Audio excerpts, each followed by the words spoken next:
ओम नमो भगवत वासुदेवाय।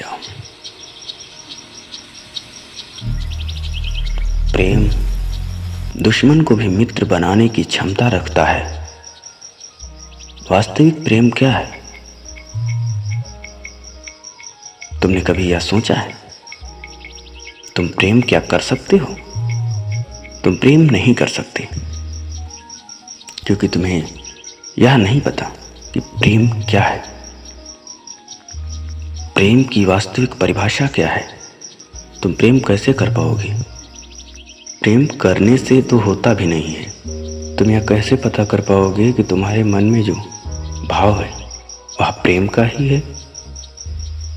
वह मोह का भी हो सकता है, वह डर का भी हो सकता है।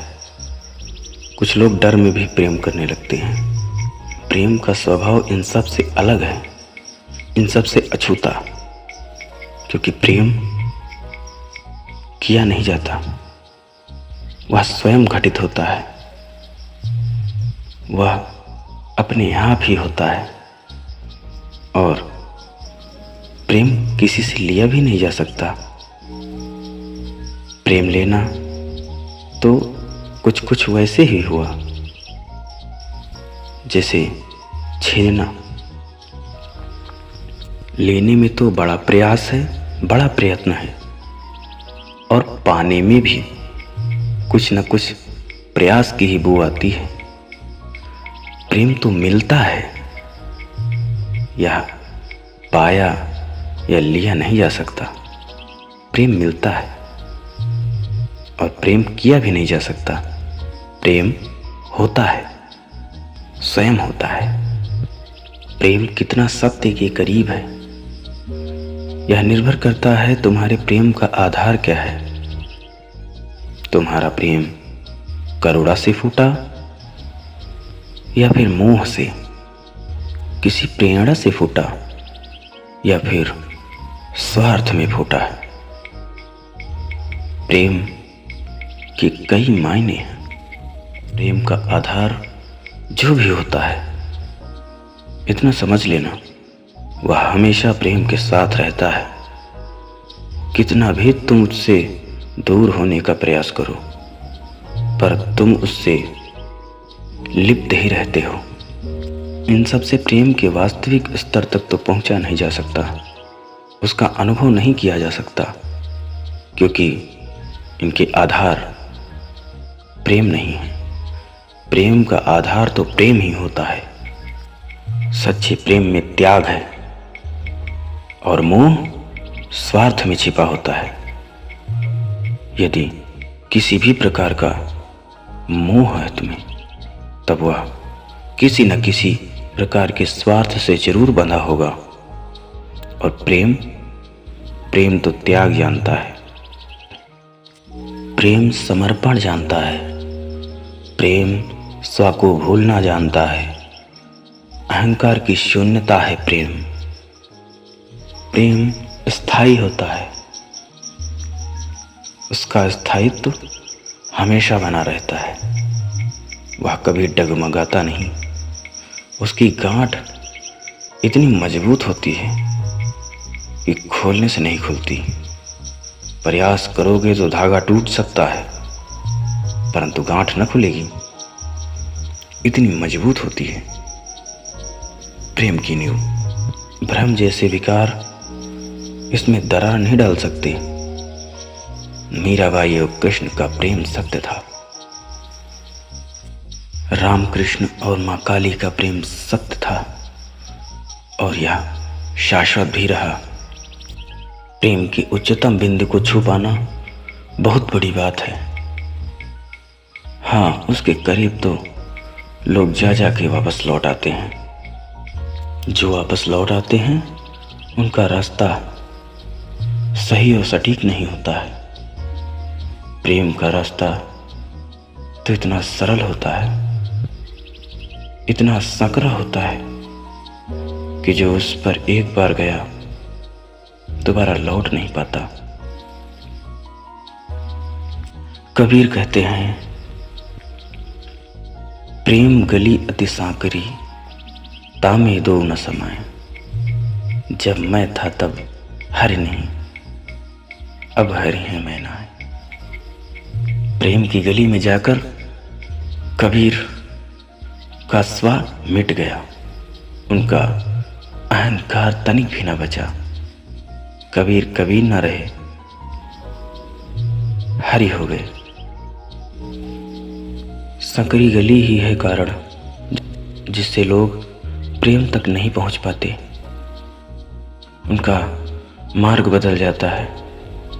यदि इसकी जगह यदि विस्तार हो मार्ग का, तब लोग प्रेम तक आसानी से पहुंच जाएं।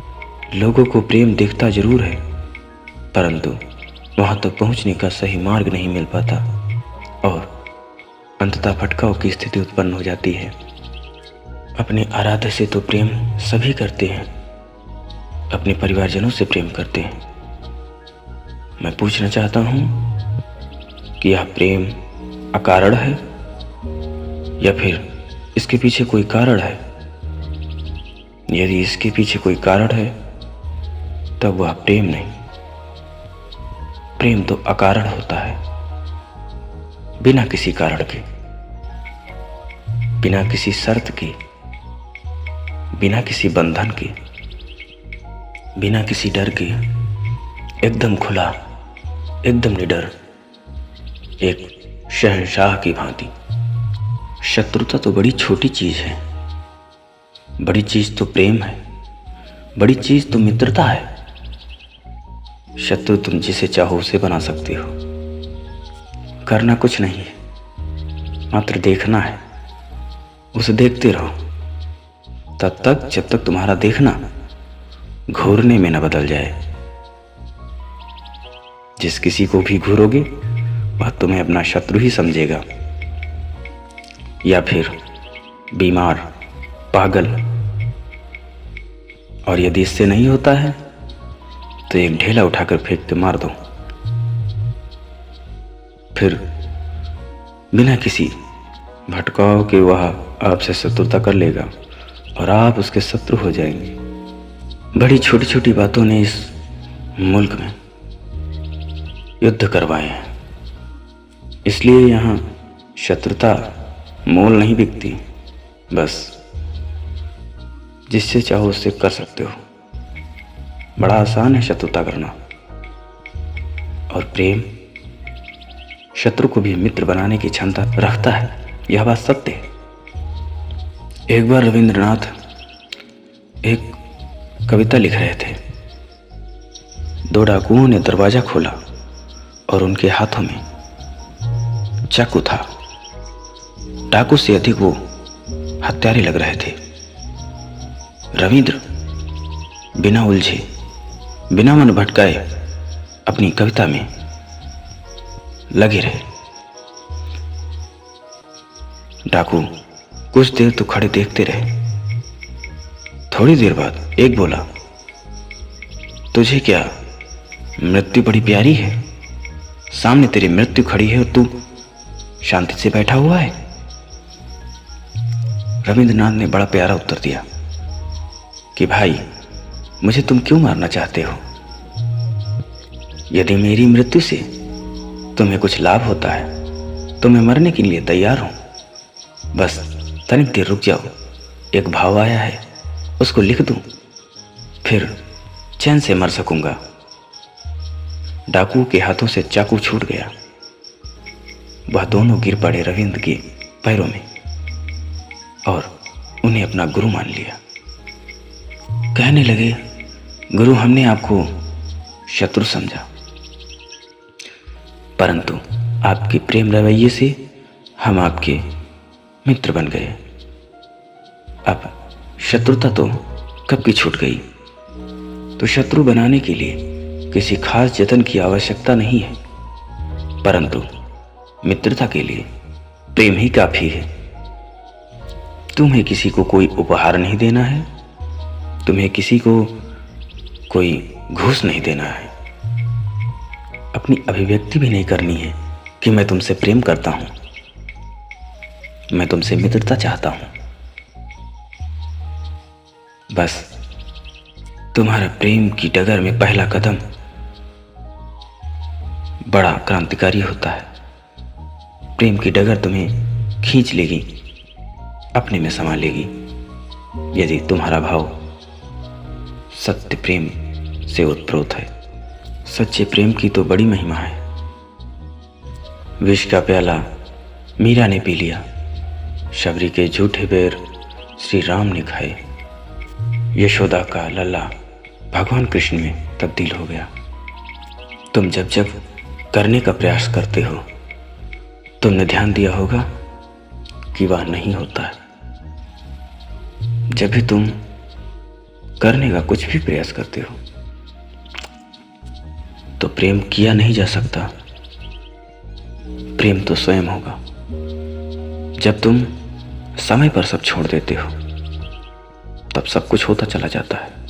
हाँ, उसकी आधारशिला बनाने का दायित्व तो तुम्हारा ही है। तुम किसी महल की नींव रख सकते हो, परंतु महल नहीं बना सकते। तुम एक श्रेष्ठ भाव को तो स्वयं में जन्म दे सकते हो, परंतु उसे मूर्त रूप में तब्दील नहीं कर सकते। अभी प्रयोग करके देख लीजिए, तुम्हारे अंतर में एक गीत बज रहा है और उसके सुर बड़े ही सुरीले हैं। तुम उसे जब गाने का प्रयास करते हो तब तुम ठीक वैसा ही नहीं गा पाते। आपके प्रयास आपको सच्चे प्रेम की राह में ले जाने के लिए काफ़ी हैं। आप बस प्रयास करते रहिए, एक दिन आपको सही डगर तो जरूर मिल जाएगी। क्योंकि ऐसा नहीं है कि इस मुल्क में किसी ने भी सच्चे प्रेम की डगर ना पाई हो। बहुतों ने पाई, तुम भी पा सकते हो। तुम्हें कितनी भी बुराई क्यों न छिपी हो, अच्छाई जरूर होगी, क्योंकि तुम्हारा मूल अच्छा है, अच्छा था और अच्छा ही रहेगा। उस पर बुराई के पर्दे कितने भी पड़ जाएं, बस तुम भ्रमवश कृत्य गलत करने लगते हो। तुम गलत नहीं होते। एक आम के पेड़ को बाहरी बेलों ने अपना आवास बना लिया, उस पर अपना विस्तार कर चुके। उनकी लताओं में आम तो कहीं खो ही गया, परंतु आम अब भी जीवित है। वह पेड़ आम का ही है, किसी बेल का नहीं।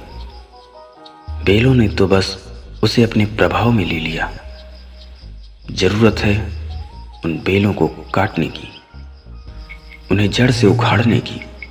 यदि तुम ऐसा करने में सक्षम हो जाते हो तब वह बेलें सूख जाएंगी और आम का पेड़ वैसे का वैसा होने लगेगा।